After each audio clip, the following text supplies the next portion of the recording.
Efésios 6, dos versos 18 até o 20, penso que todos acharam. Assim nos diz a gloriosa palavra do nosso Deus: orem no Espírito em todas as ocasiões, com toda a oração e súplica. Tendo isso em mente, estejam atentos e perseverem na oração por todos os santos. Orem também por mim, para que quando eu falar, seja-me dada a mensagem, a fim de que, destemidamente, torne conhecido o mistério do Evangelho, pelo qual sou embaixador preso em correntes. Orem para que, permanecendo nele, eu fale com coragem, como me cumpre fazer. Queiram sentar, queridos.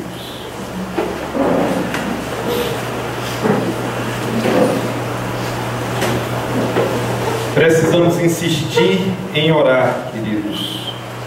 Talvez essa frase resume esse trecho de Efésios. Insistamos na oração. Precisamos, por demais, entender a necessidade da oração, a importância da oração, o valor da oração, o poder da oração, a abrangência da oração. Precisamos disso e precisamos orar. O entendimento dessas coisas deve nos levar a orar, deve nos levar ao lugar secreto, deve nos levar aos ajuntamentos de oração. Precisamos dessas coisas. Queridos, talvez nós estamos chegando no clímax daquilo que seria, daquilo que é essa passagem em que Paulo enfatiza toda a armadura de Deus e nos diz que devemos vestir toda a armadura de Deus. Ele já falou de vários utensílios dessa armadura, de várias partes.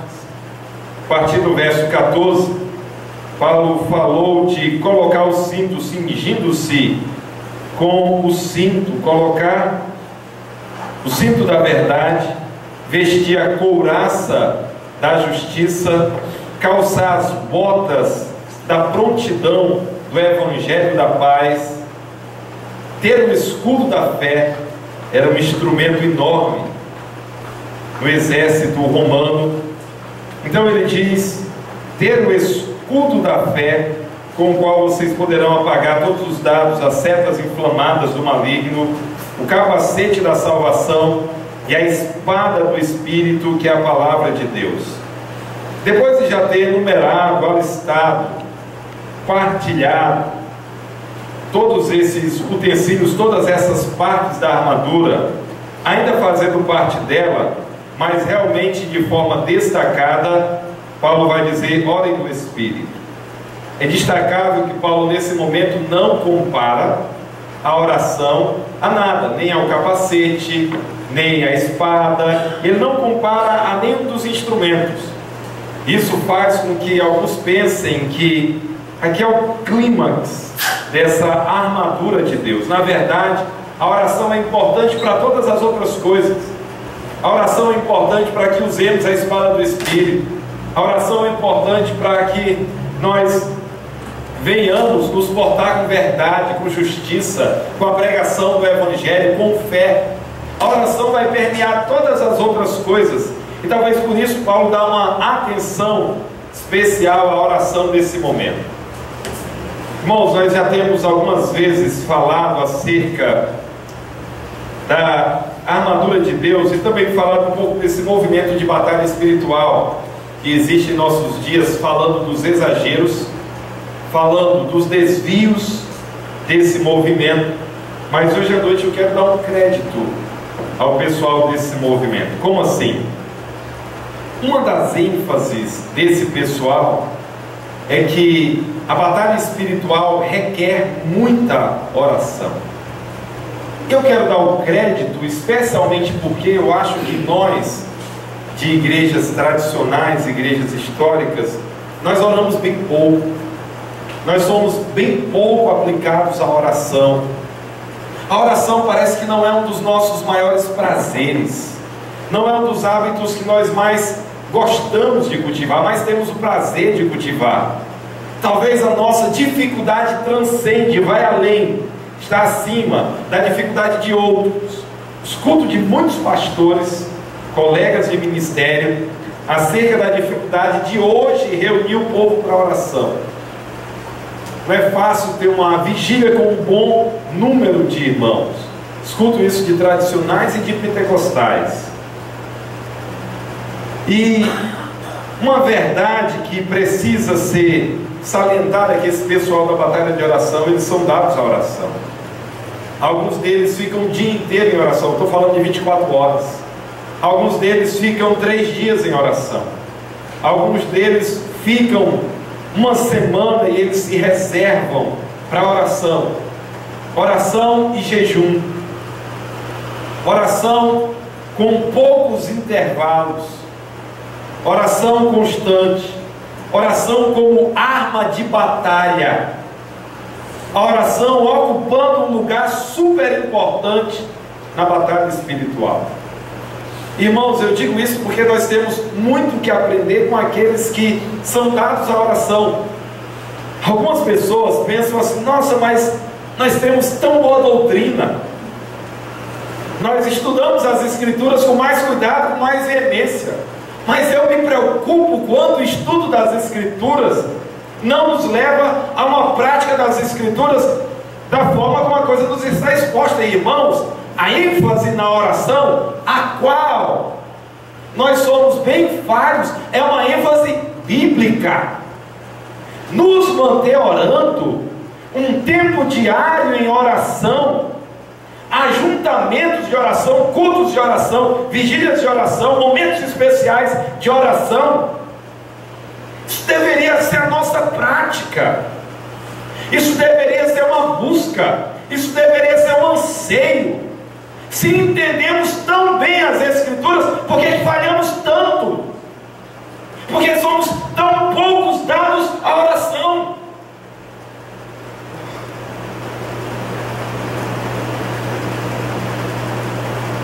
Talvez alguns de nós responderemos: porque precisamos gastar muitas horas no estudo.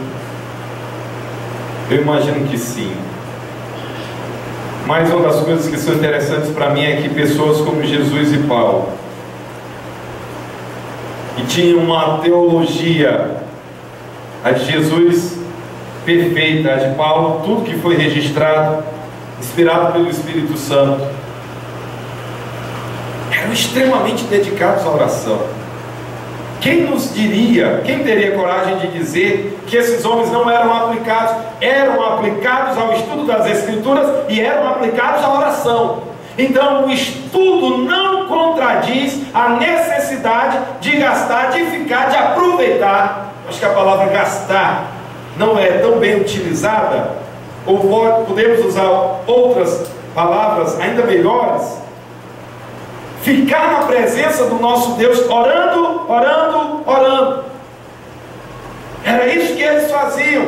Estudantes excelentes das Escrituras. Talvez outros vão dizer: ah, não tenho tanto tempo de ficar em casa, eu tenho que estar na rua pregando o Evangelho. Quem esteve mais pregando em aldeias, em lugares, em cidades, em países diferentes do que Jesus e Paulo? Pregadores, discipuladores no 1 a 1, em grupo, em diversos lugares, mas não abriam mão da oração. O que eu mais temo é que nem estejamos estudando profundamente as Escrituras e nem estejamos gastando boa parte do nosso tempo tentando ganhar almas para o reino de Deus, mas estejamos gastando com coisas que na eternidade você vai morrer de vergonha pelo que estava fazendo. Um dia, quando eu e você estivermos diante do Criador, lá não vai ter desculpas. Eu penso que ficaremos corados de vergonha porque não oramos, porque dedicamos o nosso tempo aquilo de muito menos proveito. Devemos ser dedicados à oração, queridos. Nós vamos pensar hoje à noite a oração. Tantas são as as direções que nós podemos ter, mas em primeiro lugar na oração voltada para todos os santos, como termina o verso 18, Paulo diz: e perseverem na oração por todos os santos. Em primeiro lugar, Paulo nos diz: orem no Espírito. Orar é chegar diante de Deus e falar aquilo que está no nosso coração. Oramos colocando os nossos agradecimentos, oramos colocando as nossas ações de graças, as bênçãos que o nosso Deus tem derramado sobre nós. Oramos também suplicando, oramos pedindo por outras pessoas, intercedendo. Oramos confessando as nossas fraquezas, pedindo ajuda a Deus naquilo que nós já sabemos que são deficiências nossas. Oramos. Agora Paulo diz: orem no Espírito. Certamente não é uma das coisas mais fáceis entender o que Paulo está nos dizendo. Muito provavelmente Paulo está dizendo: orem inspirados pelo Espírito, orem conduzidos pelo Espírito. Quando ele diz orem no Espírito, poderia ser traduzido também como orem pelo Espírito. E esse orem no Espírito parece-nos que é a mesma ideia que Paulo registrou lá em Romanos 8, 26 e 27. Você não precisa voltar tantas páginas. Voltando aí um bloquinho da sua Bíblia, você vai chegar em Romanos 8, 26 e 27. E lá está escrito o seguinte: da mesma forma, o Espírito nos ajuda em nossa fraqueza, pois não sabemos como orar, mas o próprio Espírito intercede por nós, com gemidos inexprimíveis. O que são esses gemidos inexprimíveis? Algo que está além da nossa capacidade, algo que está além do nosso entendimento, mas gemidos inexprimíveis. E aquele que sonda os corações conhece a intenção do Espírito, porque o Espírito intercede pelos santos de acordo com a vontade de Deus. Então, nessa obra do Espírito, encontra-se a atividade do Espírito interceder por nós. Por causa dessas passagens, irmãos, eu não me aventuro a usar a expressão sucesso na oração. O que é sucesso na oração? Você vai ser bem sucedido na oração. Não sabemos nem como orar. É o que Paulo nos diz lá em Romanos 8. E essa oração do Espírito é algo que o Espírito Santo vai fazer por nós. Gemidos inexprimíveis, gemidos que vão além da nossa compreensão, algo que transcende.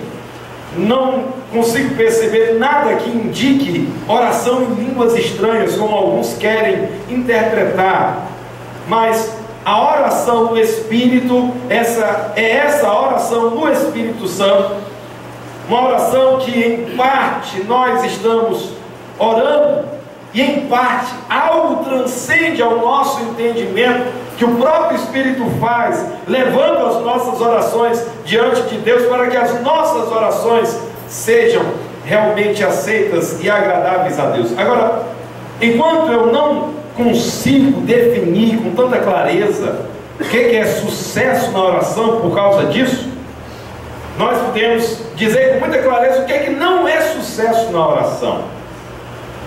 Não é sucesso na oração não orar. Não é sucesso na oração orar apenas por nós. Não é sucesso na oração orar apenas quando você está se levantando, balbuciando algumas palavras, ou talvez na hora da refeição, ou talvez na hora de dormir. Você jamais dorme do que ora. Podemos chamar isso de sucesso na oração.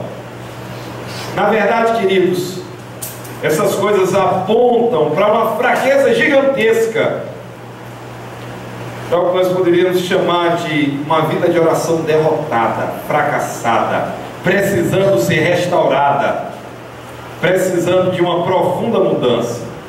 Orem no Espírito em todas as ocasiões. certo escritor já disse que orar em todas as ocasiões é como respirar. Fazemos isso o tempo todo. É a ideia de nos mantermos orando sempre. É a ideia de nos mantermos orando se as coisas vão bem, se as coisas não vão bem, se as coisas estão segundo aquilo que nós pensamos que deveríamos estar, se não estão de acordo com aquilo que pensamos que deveria estar, nos mantermos orando. Orem no Espírito em todas as ocasiões, com toda a oração e súplica. Paulo vai usar essa expressão toda, várias vezes nessa passagem. Ele diz com toda a oração e súplica. Orem com toda a oração e súplica. Isso parece uma frase estranha. Queridos, é de Paulo usar palavras diferentes, sinônimas para enfatizar algo. Ele enfatiza assim a grandeza de Deus, a misericórdia de Deus, o poder de Deus e outras coisas mais. Então o que Paulo está querendo dizer é o seguinte: orem com toda a oração, com tudo aquilo que pertence à oração. A expressão oração e súplica quer dizer essa atividade de orar, de pedir, de interceder, de fazer tudo aquilo que é feito na oração. Mas o que Paulo está dizendo é o seguinte: orem, se mantenham orando, continuem orando. Orem no Espírito, orem em todas as ocasiões, orem em todas as circunstâncias, mantenham-se orando, mantenham-se buscando a Deus, mantenham-se com súplicas, mantenham-se com intercessões, orem, mantenham-se orando. Orem no Espírito em todas as ocasiões, com toda oração e súplica, tendo isso em mente, focando nisso. Estejam atentos e perseverem na oração por todos os santos. Nesse momento Paulo diz: orem e vigiem. Estejam atentos é a mesma ideia de vigiar. E esse vigiar, irmãos, nós precisamos de algumas considerações sobre ele. Em primeiro lugar, o vigiar é porque quando nós não vigiamos, nós descuidamos daquilo que realmente deveríamos estar fazendo.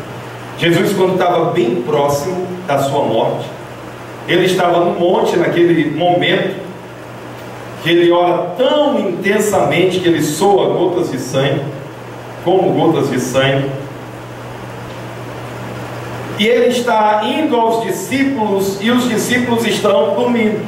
Ele vai e volta: vocês orem para que vocês não caiam em tentação. E Jesus diz: vocês não puderam orar, vigiar, nem por uma hora. Jesus os repreende porque eles estão mais dados ao sono do que à oração.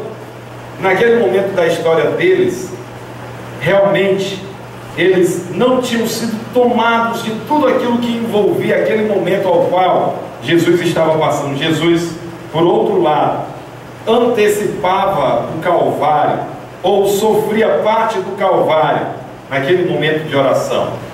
Mas Jesus está dizendo: orem, vigiem. Irmãos, quando nós não vigiamos, normalmente nós abrimos a porta para outras coisas. Dormimos demais, buscamos o que nós não deveríamos buscar, enfatizamos o que não deveríamos enfatizar, desacreditamos o que deveríamos acreditar e outras coisas mais. Orem e vigiem. Vigiem, estejam atentos, estejam alertas. Várias parábolas Jesus contou falando acerca da importância de vigiar. Jesus conta a história de 10 virgens, 5 eram prudentes e 5 eram nécias. 5 tinham o óleo do Espírito e 5 não tinham. E Jesus conta a história dizendo que o noivo vai vir. 5 estavam esperando, estavam vigiando, e 5 não estavam. Ele conta também a história do ladrão que vem para arrombar, a necessidade de estarmos vigilantes. Nós não sabemos a hora que ele vem. E todas essas coisas, um detalhe que é interessante, é que elas estão associadas com a volta do Senhor. Essas parábolas contadas, despertando, chamando para a vigilância, elas estão normalmente conectadas com a volta do Senhor. a ideia de orar e vigiar nos faz voltar a nossa atenção para a nossa existência, mas também para a grande realidade de que a qualquer hora nosso Senhor Jesus vai voltar. Vai voltar. A ideia de vigilância está muito ligada com isso nas Escrituras do Novo Testamento, especialmente. Agora, queridos, a ideia de vigilância também está muito ligada com a ideia de estarmos espiritualmente atentos, espiritualmente alertas. O texto nos diz, na metade desse verso 18, ele diz: tendo isso em mente, estejam atentos e perseverem na oração. Estejam atentos, estejam alertas. Talvez um dos grandes problemas da nossa geração é não estar atento, é não estar focando, é estar num profundo sono espiritual, é estar meio que, parece que adormecido. Eu tive no dentista não faz muito tempo e eu fiquei impressionado com uma coisa. Eu tive que fazer a obturação de um dente. E antes a gente sofria por causa da anestesia para que o dentista pudesse trabalhar. E hoje a gente não sente mais nada, nem a picadinha da agulha quando vai colocar anestesia. Eles passam alguma coisa antes. Então, antes disso, o dentista massageou a gengiva com alguma coisa. Depois, quando foi aplicar anestesia, nem a anestesia a gente sente. E ele trabalhou, ele fez uma obturação. Para minha surpresa, ele disse: nossa, esse seu dente está cariado desde 2011. Eu disse: meu Deus, que beleza. Eu obturei está com umas 2 semanas. Graças a Deus, 4 anos o dente cariado ele não doeu. E eu lembro que na época, quando eu fui obturado, estava tendo problemas, faltavam equipamentos, e eles remarcaram 2, 3 vezes: não, o equipamento ainda não chegou, ainda não voltou. Depois da terceira eu disse: vou mais perder meu tempo com esse pessoal. Voltei agora, e ele disse, viu que estava marcado para obturar, e obturou. Graças a Deus que não doeu. Eu penso que nós estamos em uma geração anestesiada, em grande parte anestesiada. E a questão, irmãos, é que aquilo que precisa de uma profunda mudança no nosso meio evangélico está batendo de todos os lados, e nós deveríamos estar sentindo as dores de uma geração imoral, uma geração de crentes que se dizem servos de Deus, mas vivem uma promiscuidade só, imoralidades entre jovens, imoralidades entre casados, adultério, fornicação, divórcio, recasamento, coisas em contextos nada permitidos pelas Escrituras. Se multiplicam os contextos de 2, 3, 4, não sei quantos casamentos, sem nenhum aval das Escrituras.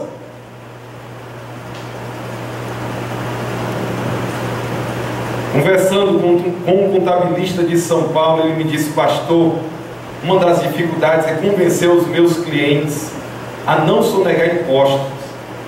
E eu, conversando com ele, eu disse: mas os comerciantes, logicamente os não crentes. Ele torceu o lábio e disse: o senhor não sabe a quantidade de crentes que eu luto com eles, dizendo: não faça isso.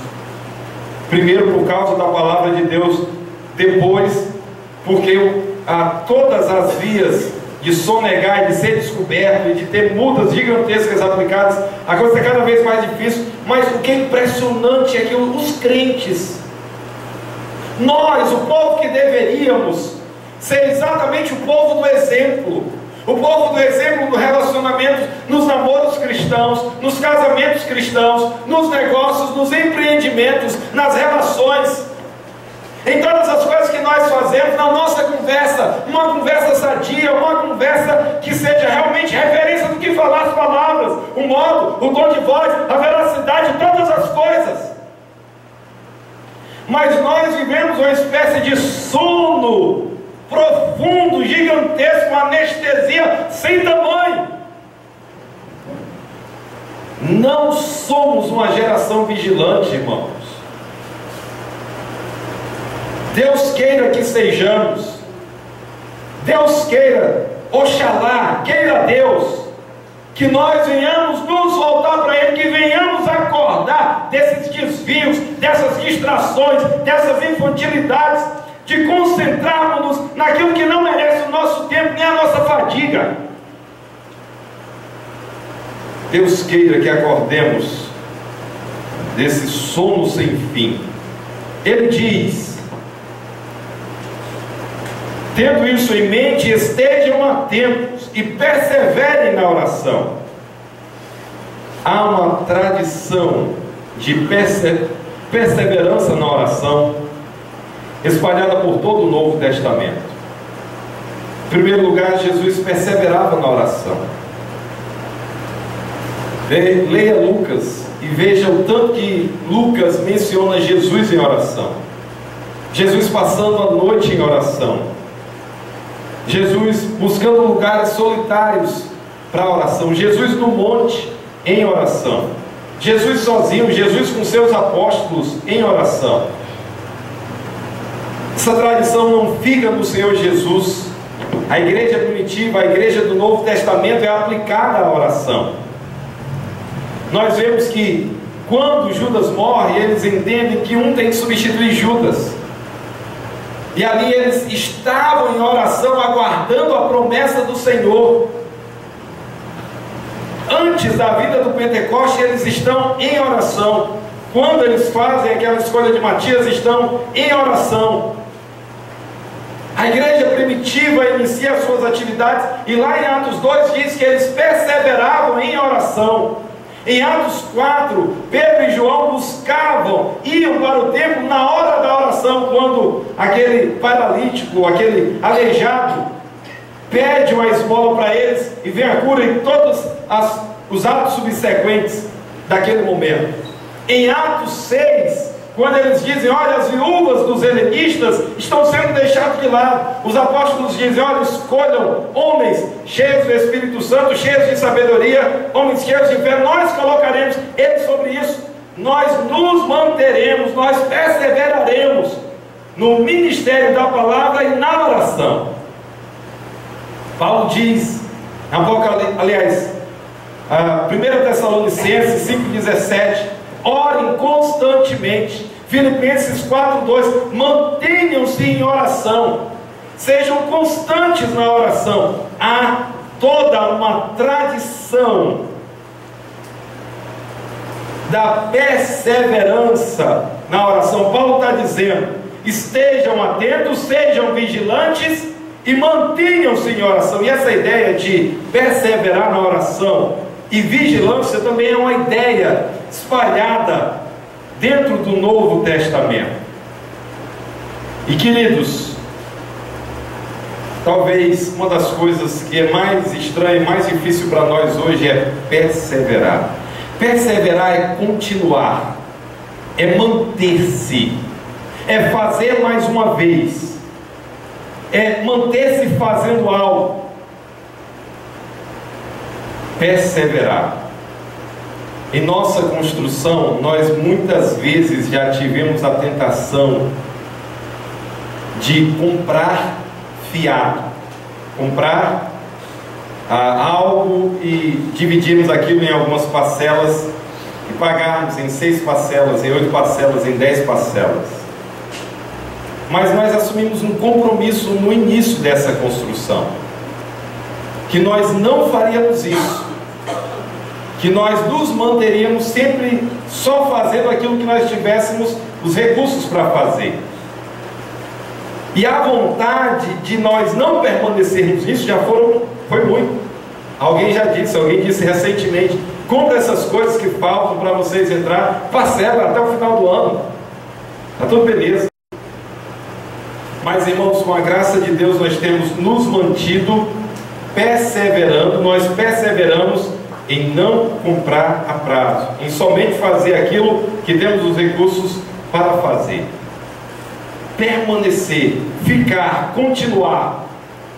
A oração é o tipo de atividade que requer isso de mim e de você. Permanecer. Nós precisamos, queridos, de um lugar que você vai para aquele lugar todos os dias.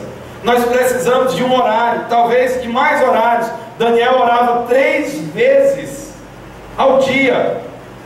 Diz lá o texto em Daniel 6,10 que era o costume de Daniel, que ele agiu de acordo com o seu costume. Então ele permanecia, ele perseverava, ele se mantinha, ele continuava. Nossa, pastor, mas eu tenho tanta coisa. É o trabalho, é a família, é a esposa, é o esposo, são os filhos, são os compromissos, são os amigos, é o parente que veio. Ah, meu querido, as 24 horas do nosso dia vão ser poucas se nós dermos atenção a todas essas coisas e outras mais. Mas a questão é que, se nós vamos perseverar, nós precisamos de um lugar, nós precisamos de um horário, e nós precisamos ser resolutos. Às vezes as pessoas estavam procurando Jesus para coisas muito importantes, mas Jesus se mantinha em oração, Jesus perseverava em oração. Paulo está dizendo: permaneçam, perseverem, sejam constantes, insistam, orando. Nossa, pastor, mas precisamos pedir a mesma coisa todo dia? Certas coisas nós vamos pedir muitos dias. Depois, querido, nós vamos chegar na presença de Deus dando graças. Senhor, muito obrigado. Amém. Eu passei o mês inteiro orando pelo meu pai, mas agora eu posso dizer que ele está curado. Amém. Eu passei 2 meses orando por um serviço, mas agora Deus abriu a porta. Alguém recentemente compartilhou, alguém que tinha um imóvel para alugar lá em Fortaleza. Tempos, a última inquilino tinha aqueles inquilinos que é difícil. A pessoa começou a orar e colocar na presença de Deus. Pouco tempo a gente ouviu que Deus tinha respondido à oração. Vamos permanecer orando, suplicando, intercedendo, mas também dando graças, porque o nosso Deus, Ele responde à oração. Ele se agrada de responder à oração dos santos. Ele nos ouve, Ele tem prazer em nos ouvir. Mas nós precisamos estar ali, irmãos. O nosso problema é que nos deixamos nos distrair. Nos distraímos facilmente. Facilmente abandonamos a oração por outras coisas de muito menos valor, de praticamente nenhum valor. E não perseveramos em oração. Ah, queridos, que o nosso Deus faça de nós uma igreja de oração, uma igreja que persevera na oração coletiva, na oração particular, na oração familiar, na oração várias vezes durante o dia, nos cultos de oração, nas vigílias de oração, nas concentrações de oração. A igreja do primeiro século era assim. A igreja durante a história, nos seus melhores momentos, era uma igreja que perseverava. Não necessariamente tinha tudo o que queria, tinha tudo o que necessariamente gostaria de ter, mas estava na presença de Deus e viam coisas inimagináveis. Porque o nosso Deus faz muito mais do que nós pedimos ou pensamos. Pedir é o nosso papel, e respostas que vão além da nossa imaginação é o que muitas vezes Deus faz. Perseveremos em oração, igreja. Persevere, persevere. Mas muita atenção para essas últimas palavras de Efésios 6,18. Ele diz assim: perseverem na oração por todos os santos. E eu quero que nós entendamos ou guardemos isso no coração de maneira muito apropriada.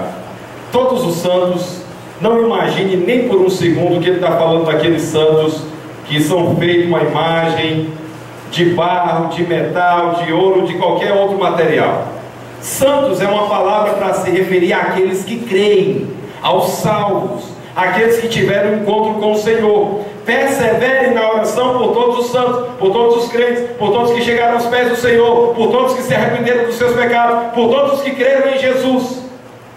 Então perseverem na oração por todos os santos. Bem, Veja só o que Paulo está dizendo: perseverem, estejam vigilantes e perseverem na oração. Agora ele diz: na oração por todos os santos.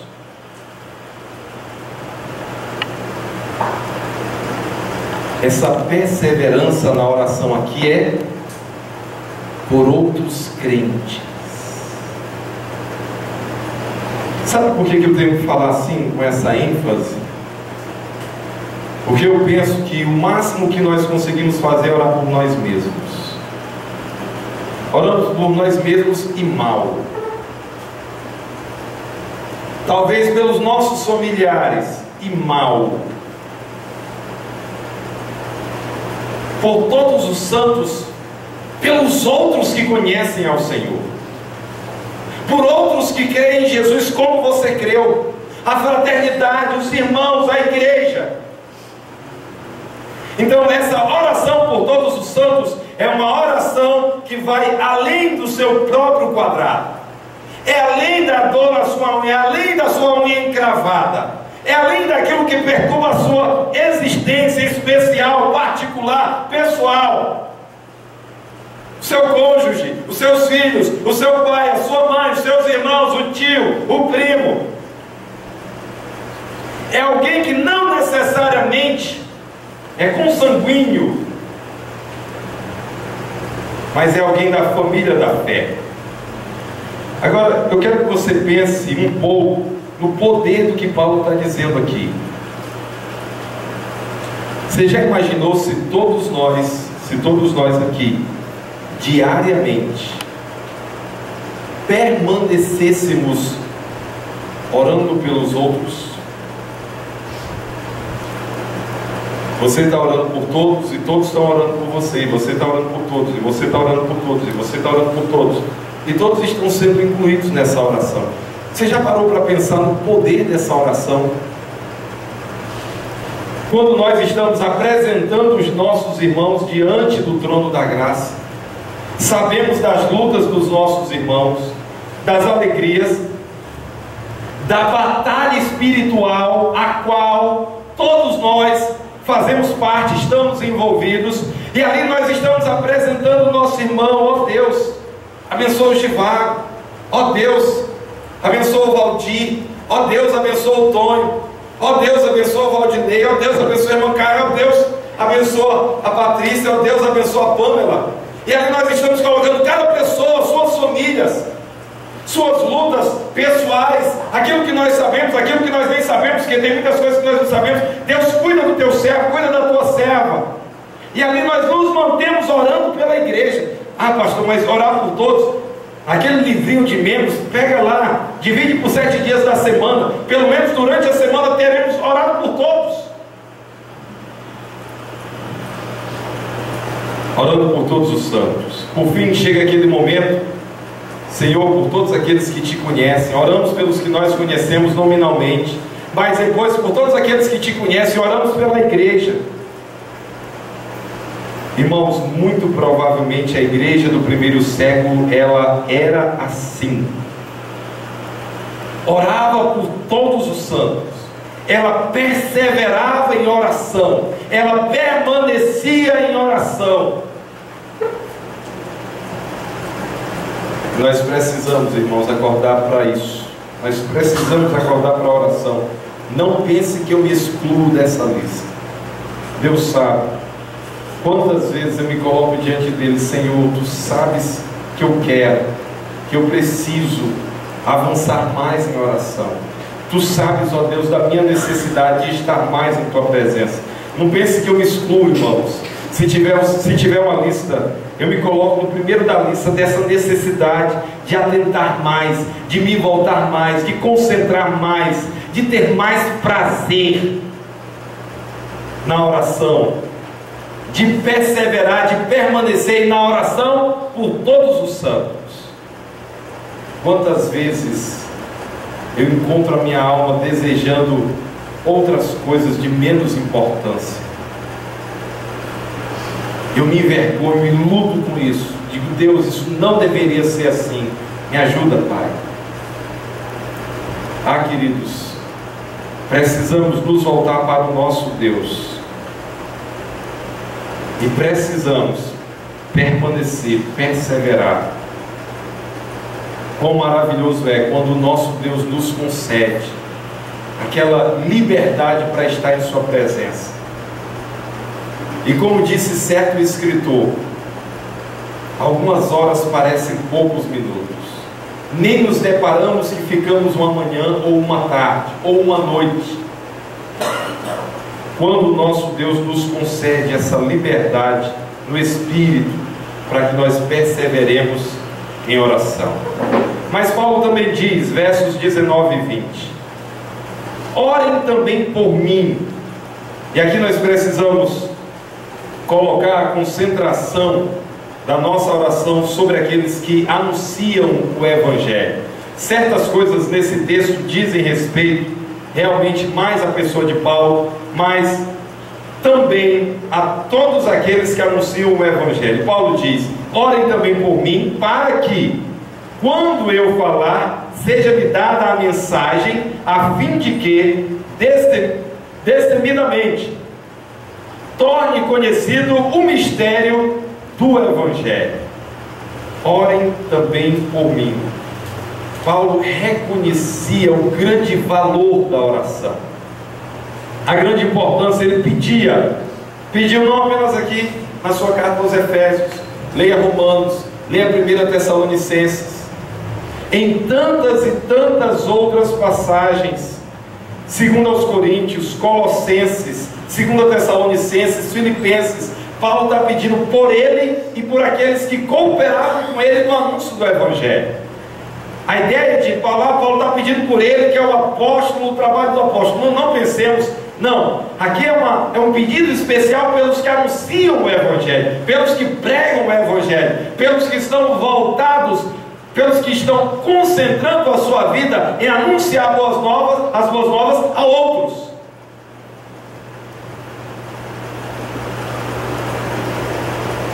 Precisamos orar por aqueles que anunciam as boas novas. Paulo diz: quando eu falar, ele aqui não está usando termos mais oficiais da pregação.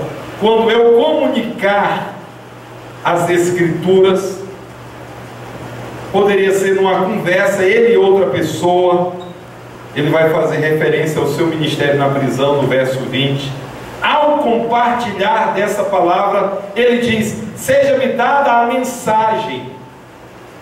Esse seja-me dada aqui, ele quer receber do Senhor. A voz passiva indica que ele vai estar sendo o receptor de algo. Irmãos, todos os que anunciam uma mensagem precisam receber do Senhor para entregar.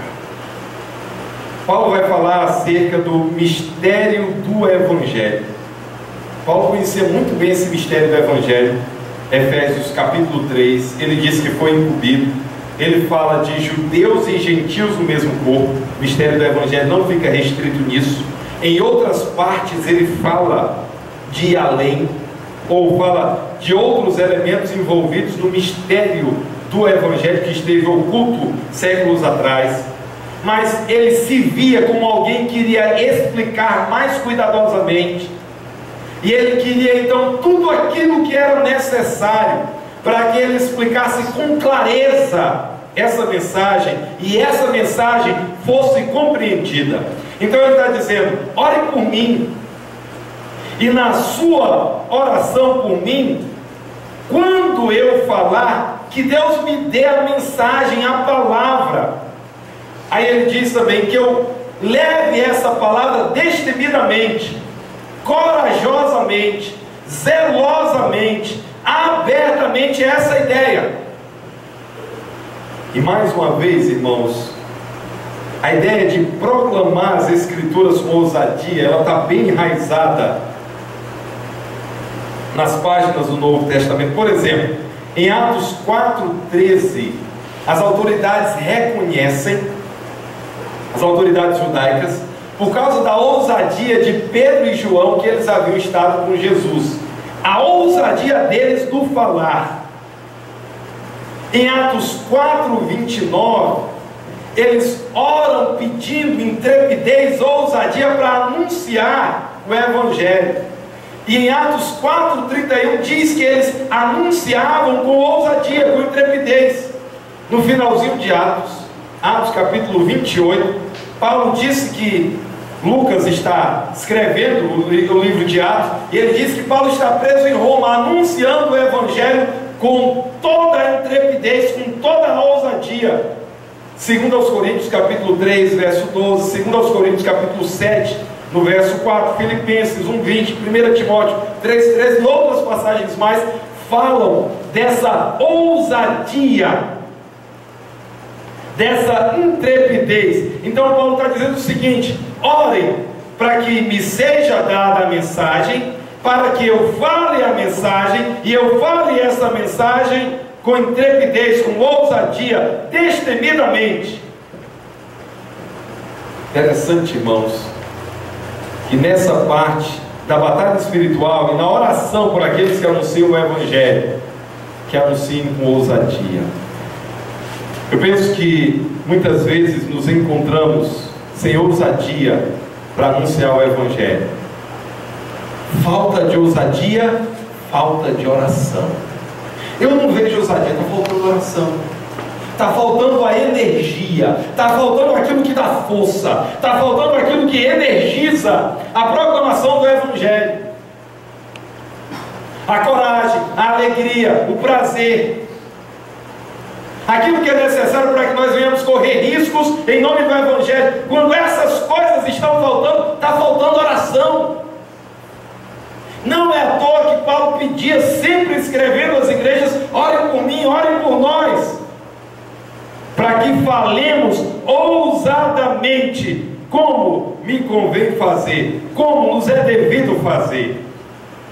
Ele diz: para que eu fale destemidamente e torne conhecido o mistério do Evangelho, para que eu leve essa mensagem, tanto como alguém que proclama, como alguém que ensina, claramente, ousadamente, tudo aquilo que está ligado ao Evangelho e as implicações de se crer no Evangelho. Ele ainda diz, verso 20: pelo qual sou embaixador preso em correntes. O embaixador é um representante, mas ele diz: nesse momento eu sou um representante preso, eu sou um representante do céu, um embaixador do céu, um enviado do céu, um mensageiro do céu, preso. Eu estou em correntes, eu estou em cadeias. Pelo qual sou embaixador preso em correntes, por causa do Evangelho. Orem para que, permanecendo nele, permanecendo no Evangelho, eu fale com coragem, eu fale abertamente, eu fale corajosamente, como me cumpre fazer. Paulo insiste em pedir que aquela igreja, que aqueles irmãos, que aquelas muitas igrejas,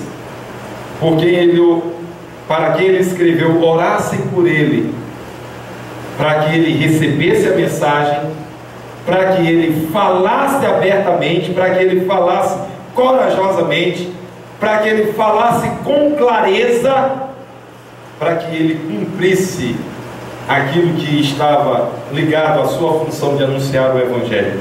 Deixa eu fazer um pedido especial: orem pelos pregadores do Evangelho. Nesse sentido, eu quero que nós pensemos de duas formas. O texto mesmo, Paulo fala de falar o Evangelho, comunicar o Evangelho, que todos nós devemos fazer. Todos aqueles que são servos de Deus.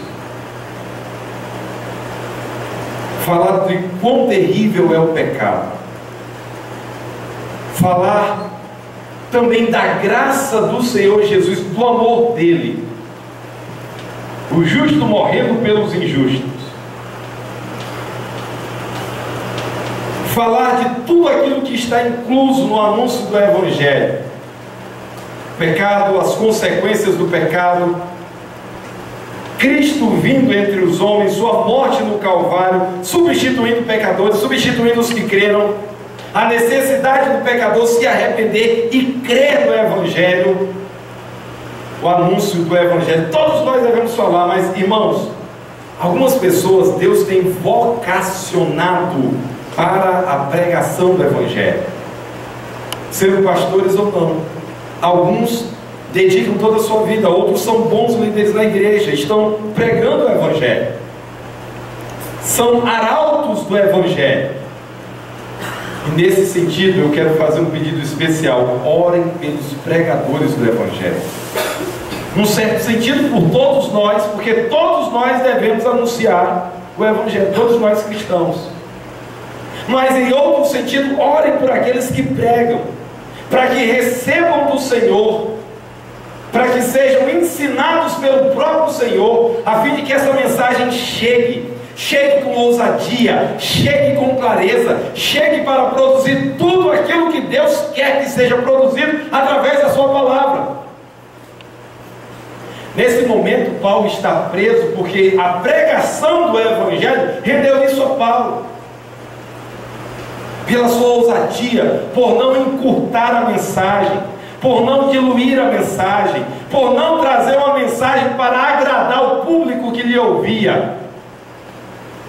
Por causa do Evangelho, ele é embaixador, por causa do Evangelho, em cadeias. Oremos pelos que pregam o Evangelho. Irmãos, somos muito instados a orar. E a minha pergunta para você hoje à noite: você poderia dizer que a oração ocupa uma parte significante do seu dia? Eu penso que muitos já assistiram o filme Quarto de Guerra. Eu gostei de muita coisa naquele filme. Talvez muitos outros ainda vão assistir. O quarto de guerra é o quarto de oração. É o lugar do encontro secreto com Deus. É o lugar de permanecer na presença de Deus e ali lutar, batalhar, colocar diante do Senhor, colocar causas pessoais, causas familiares, causas do reino, colocar pessoas, colocar programações, colocar atividades, e ali lutar diante de Deus. Deus disse que Ele atenderia. Batam e a porta será aberta, peçam e será concedido. Precisamos, queridos, ter esse lugar de oração a cada dia. O meu temor é que passam as 24 horas e nós não estamos ali, não temos esse lugar, e nós não ansiamos por esse lugar, não ansiamos pela presença de Deus, não temos a vontade de chegar para contar aquilo que acontece conosco, como se nós estivéssemos contando ao nosso melhor amigo, como se estivéssemos falando com a pessoa com quem mais nos sentimos à vontade. Precisamos, irmãos, desse tipo de relacionamento, como quem encontra um bom amigo e ali permanece, mas também como quem encontra aquele que é Deus, aquele que é o Senhor, aquele diante de quem nós nos prostramos, com adoração, com louvores, com ações de graças, e ali ficamos e colocamos tudo que nós colocamos, porque nós sabemos, está claro para nós, que grandes respostas virão. Já temos a certeza que coisas que vão além do nosso entendimento, além da nossa capacidade de antecipar resultados, virão no tempo de Deus, virão. Jeremias 33:3 diz: clama a mim, coisas grandes que tu não sabes, clama a mim e responder-te-ei, coisas grandes e firmes que não sabes. Irmãos, a palavra do nosso Deus nos assegura que o nosso Deus nos ouve. Pastor, eu sou tão falho, eu sou tão falha. Eu também sou. Mas eu tenho a certeza, não por causa dos meus e dos seus méritos, por causa dos méritos de Cristo, que Deus olha para nós de bom grado. E Ele está dizendo: fala, meu servo, fala, minha serva, eu estou ouvindo a tua petição. Igreja, clamemos. Clamemos por nós, clamemos pela nossa família, clamemos pelo Evangelho, clamemos pela nossa cidade, clamemos pelas autoridades, clamemos pela igreja nos nossos dias, Clamemos para que Deus abra os céus e derrame o seu Espírito. Clamemos por avivamento. Clamemos, igreja, diante do Senhor. Ele vai ouvir as súplicas dos seus servos. Quando Jesus conta aquela parábola da viúva que chega diante do juiz iníquo, ele diz: ele não atenderá aos seus eleitos, que a ele clamam de dia e de noite. A ideia é que os eleitos permanecem clamando, permanecem orando, permanecem buscando. Meu temor é que fazemos isso bem pouco, bem pouco. Não é estranho que haja ausência de poder, que haja uma carnalidade desenfreada, mau testemunho para tudo que é lado entre aqueles que se dizem servos de Deus.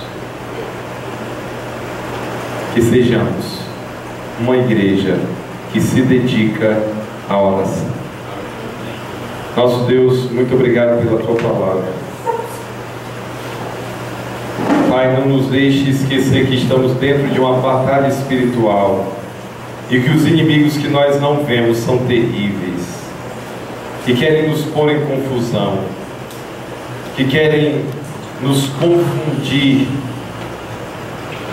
fazendo com que abracemos a mentira em vez da verdade, que amemos a injustiça em vez da justiça, que sejamos incrédulos em vez de crédulos, que sejamos relaxados na prontidão do anúncio do Evangelho.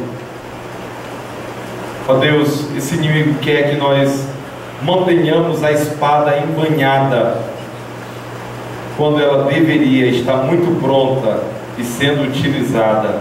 Ó Deus, faz de nós, ó Deus, um povo da palavra, um povo cheio de fé, um povo da verdade, um povo que é pronto para levar o Evangelho. Ó Deus, um povo que pratica a justiça, que vive corretamente, ó Deus. E Pai, um povo de oração, um povo que está na Tua presença, um povo que se alegra na Tua presença, um povo que canta louvores na Tua presença, um povo, ó Deus, que suplica, que chega diante de Ti e diz: ó Deus, eu sou um fraco, me dê forças.